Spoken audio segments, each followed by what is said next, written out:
to one of these old cowboy guys. We had to hike a huge trail to get to where he was at. Yes. Not this time. Not so much? Up the sidewalk. I like it. Jesse had a corner house. Look, he had a mother-in-law quarters. It's an outhouse. Oh. It's an 1890s Victorian outhouse. Okay, so it's an outhouse. I would use it for mother-in-law quarters. I guess you could.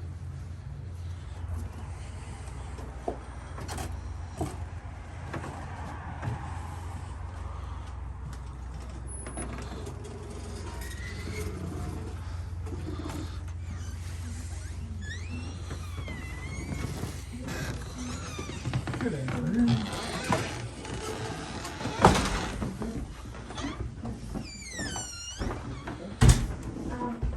Sir, can I get one of this? The maintenance? Please. How much is it gonna be? $5.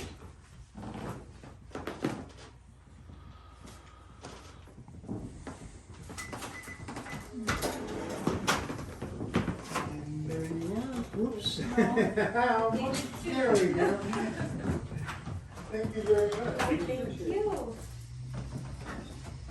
Good afternoon, folks. Afternoon. Welcome to the Jesse James home. Thank you, folks. We appreciate you being here.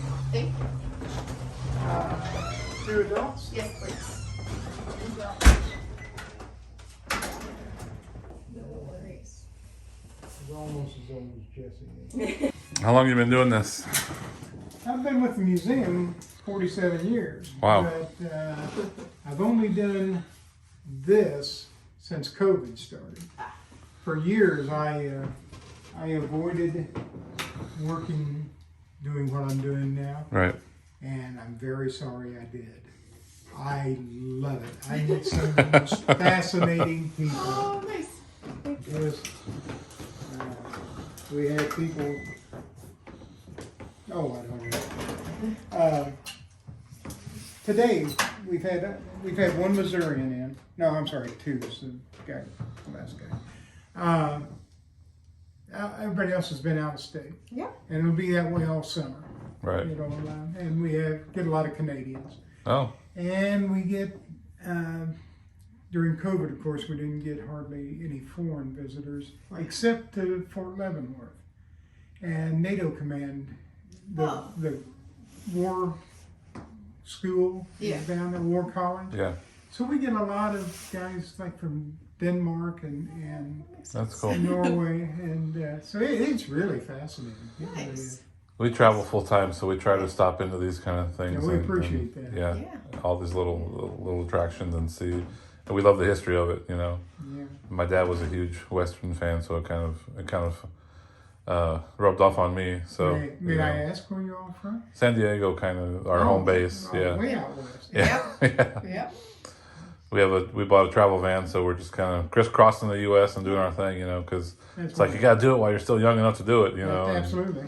Yeah. Absolutely. Yeah. Last week we went to Doc Holliday's. gravesite, Great. yeah, Potter's Field. Oh, In Colorado. Colorado? Yeah. What, in Monagas or? Glenwood. Glenwood Glenwood Springs. Springs.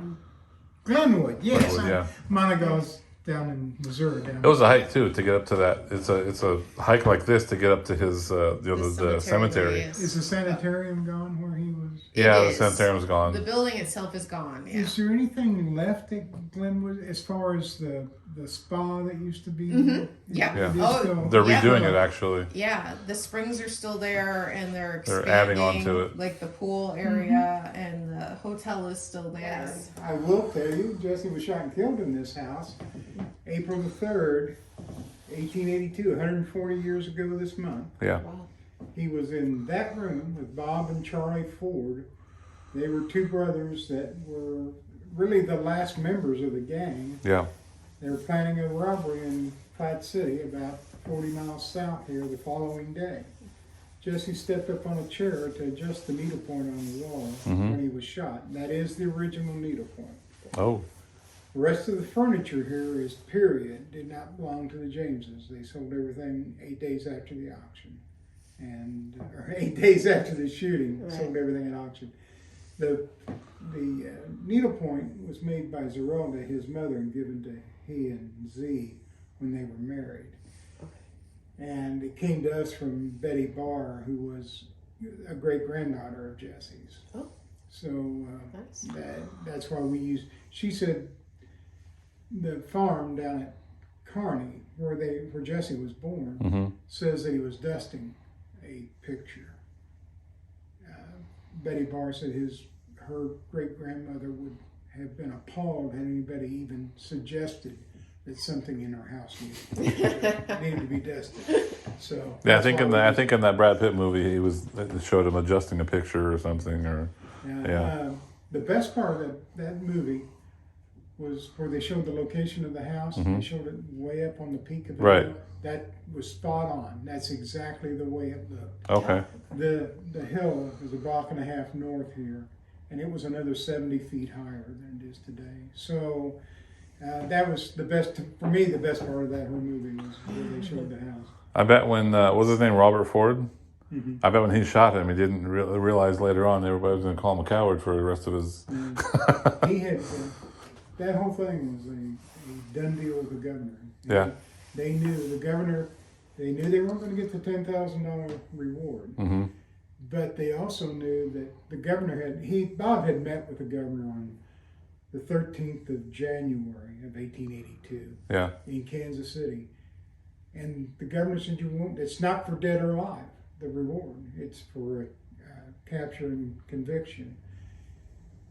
But I will pardon you for any felonies that you commit in the apprehension of any member of the James gang. Right. So they turned themselves in, they pled guilty. 2 hours after the judge sentenced them to be hung, Crittenden sent a telegram and said, "You're free." And they never relinquished their weapons while they were in jail here in town. Wow. They kept their weapons. They were partially because they're afraid the James gang, anybody that might have hit the brother Frank, Right. would come and try and assassinate him. Yep. Right. Or they were a little concerned that the people here in town who were so upset would break them out and lynch him. Oh wow. So they didn't embalm him. They put him on ice, and he was here for 2 days. He was killed on the 3rd. He was here the 4th and the 5th, and there was a steady parade of people through the Seidenfaden mortuary down at 4th and Massini to view the body. And I mean, it was just, he was a rock star. Yeah. Right. But he was not a hero by any. Right. Yeah. He was. Yeah. I guess a rock star for his time is Yeah. appropriate. Yeah, Yeah. that's. Jesse James was killed in this house April 3rd, 1882. At age 34, he'd been an outlaw almost half his life. He moved here with his wife and 2 small children on Christmas Eve, 1881, and lived here 100 days. The house was located then at 1318 Lafayette Street on the hill about a block north of here. On April 3rd, Jesse was in this room with 2 gang members, Bob and Charles Ford, making plans to rob the Platte City Bank the next day. Jesse noticed the needle point on the wall was crooked. Because it was a warm morning and the door was open, he took off his gun so neighbors wouldn't see them. Then he climbed on a chair to straighten the picture. It was the chance the Fords had been waiting to collect a $10,000 reward offered by Governor Tom Crittenden. Jesse fell to the floor dead. Only Bob fired. The bullet entered behind his right ear, and some believe it came out over the left eye, leaving the legendary bullet hole. Researchers now think the bullet did not leave Jesse's head. The Fords sent a telegram to the governor and then surrendered to City Marshal Enos Craig. But instead of collecting a reward, the Fords were charged with murder and were sentenced to hang. Within hours, the governor pardoned them. Below the needle point of the bullet hole, over the years people chipped away pieces of the bullet hole. The framed gun is a .44 caliber Smith & Wesson, similar to the gun used to kill Jesse. The famous outlaw was responsible for the deaths of at least 16 people, but sympathy did not rest with the Fords for killing him with his back turned. Within 2 years, Charles Ford committed suicide, and 11 years later, Bob Ford was gunned down in Crete, Colorado by Ed O'Kelly. The James family rented his house from a city councilman for $14 a month and had no time for elaborate escape routes. There was a trap door into the half basement, and in the bedrooms away into the attic and out onto the back porch roof. Note the unusual love seat by the door. Gentlemen used the backrest, and ladies romancing had no place to lean but into their lovers' arms. In the next room, you'll learn about the 1995 exhumation of Jesse James at Kearney, Missouri.